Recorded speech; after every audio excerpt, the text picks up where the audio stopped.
Paradip new Jagannath colony रे दीर्घ 60 वर्ष धरी मां शीतला देवी पूजा अर्चना चली आसुथिबा बेले पूर्व वर्ष भली चलित वर्ष मध्य महासमारोह रे पूजा अर्चना चलिथिबा देखिबाकु मिलिछि। एही उत्सव रे मुख्य अतिथि भावे ओडिशा सरकार मान्यवर शिल्प दक्षता विकास और वैषयिक शिक्षा मंत्री संपत चंद्र स्वाई जोग देथिबा बेले बहु अतिथि माने जोगदे मां शीतला देवी पूजा अर्चना रे निजको सामिल करिथिबा देखा जायछि। एही उत्सव रे अतिथि माने मां शीतला देवी आशीर्वाद भिक्षा करिथिबा सह निजको धन्य मने करिसंते। मां शीतला देवी पूजा दीर्घ दिन हेब न्यू जगन्नाथ कॉलोनी रे बसति स्थापन करिथिबा जनसाधारण तरफ मां मंदिर प्रतिष्ठा करी दीर्घ 60 वर्ष हेब मां शीतला देवी पूजा धूमधाम रे पालन करुथिबा बेले ई उत्सव रे कॉलोनी रे रहुथिबा बस्ती बासिंदा तरफ सांस्कृतिक कार्यक्रम मध्य करा जायछि। एथिरे एही उत्सव रे यात्रापाटी द्वारा 3 दिन धरी यात्रा करा जाउथिबा बेले याकु लक्ष्य करी व्यवसाय माने निजर पसरा मेलाई व्यवसाय चालू रखिथिबा देखिबाकु मिलिछि। एही उत्सव रे बस्ती बासिंदा माने आनंद उल्लास रे मशगुल थिबा देखिबाकु मिलिछि। आमे एटी दीर्घ आम बापा अमल रे पूजा हेई चलछि। आज 65 वर्षर कॉलोनी आमर जंगल काटिया दिन पारादीप जंगल कहला से अमल आम बापा मैंने ये सब घर कर माँ पूजा प्रत्येक वर्ष धूमधाम कर चली माँ ये पूजा पूजा आमर गाँव सबू बासिंदा मैंने मिसिक पूजा करुँच चांदा आदाय कर तेणुक ये आमर गोटे माँ गोटे महिमा अच्छी जर हो वेदी हो जहाँ हो माँ ना गोटे मानसिक कले सी भल हो जाए। तेणुक आम जी लोक अच्छु ये माँ पूजा सब वर्ष कर चलु। 65 वर्ष भितर आमर ये माँ पूजा धुणा पुड़ा एवं आमर गोटे दंडी माप आमर सब परंपरा होउची एवं पूजा संगे संगे आमर ये माँ गोटे मनसा शीतला मंगल गोटे आज हम माँ धुणा पुड़ा हम दंडी हम एवं ता संगे संगे आमर माँ शीतला उपलक्षे आज गोटे गोटे माँ गोटे मंगल भी आज राति सारा हम। तो काली ठारू आमर ये माँ पूजा उपलक्षे आमर यात्रार आमर सांस्कृतिक कार्यक्रम गोटे आयोजन कराई दुर्गाश्री आमर ये जगन्नाथ पड़िया समस्त को विनम्र अनुरोध माँ को दर्शन करंतु एवं माँ पूजा उपलक्षे सांस्कृतिक कार्यक्रम उपभोग करंतु।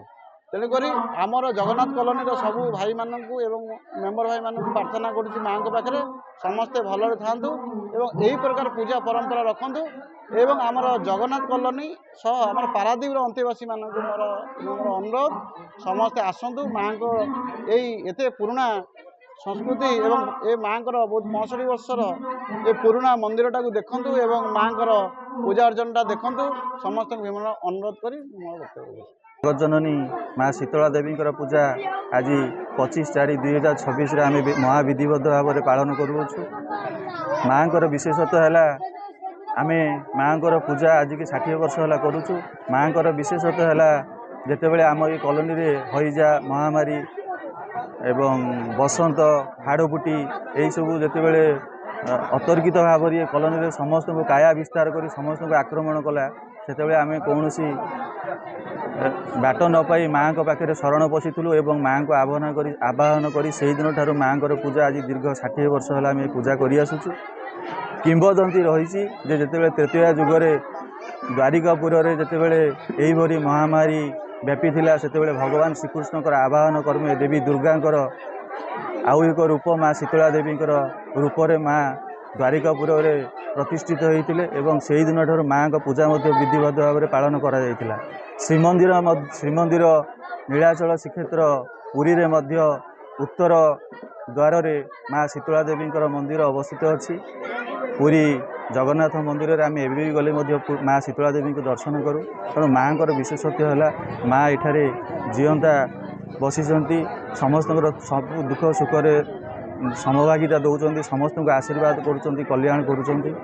आम ये कॉलोनी रे माँ पूजा करने दिन ठार आज पर्यंत कौन लोकंर प्राय से ही महामारी आज पर्यंत आम देखा पाऊँ जो दिन ठार माँ पूजा कर। आगामी दिन में कल्चरल प्रोग्राम कौन आमर ये बस्ती आज पर्यंत तो 60 वर्ष अनुष्ठान कर आसूची। आगामी जिते दिन पर्यंत ये बस्ती आम रही से दिन पर्यंत माँ पूजा करूँ। चलित वर्ष ତିନି ରାତି ଯାତ୍ରା ଦୁର୍ଗାଶ୍ରୀ ଗଣନାଟ୍ୟର ଯାତ୍ରା ପରିବେଷଣ କରିବ ଆସନ୍ତା 27/4/2026ରୁ 29/4/2026 ପର୍ଯ୍ୟନ୍ତ ଆମର 3 ରାତି ବ୍ୟାପୀ ପ୍ରତ୍ୟେକ ବର୍ଷ ଭଳି ଏ ବର୍ଷ ମଧ୍ୟ ଯାତ୍ରା ପାର୍ଟିରେ ନାଚର ପ୍ରୋଗ୍ରାମ କରାଯାଇଛି। 27 ତାରିଖରୁ ତାହା ପରିବେଷଣ କରାଯିବ। ଆସନ୍ତାକାଲି ମାଆଙ୍କ ପାଖରେ ଯାତ୍ରା ତ ନାହିଁ, ଯାତ୍ରା 27 ତାରିଖରେ ଅଛି। ଆସନ୍ତାକାଲି ଏହି କଲୋନୀର ଛୋଟ ଛୋଟ ଜୁନିୟର ସିନିୟର ପିଲାମାନଙ୍କୁ ନେଇ ଡ୍ୟାନ୍ସ କମ୍ପିଟିସନର ଆୟୋଜନ କରାଯାଇଛି। ସେଠାରେ ମଧ୍ୟ ପ୍ରାଇଜ୍ ଆମ ଗ୍ରାମ କମିଟି ତରଫରୁ ପ୍ରାଇଜ୍ ରଖାଯାଇଛି।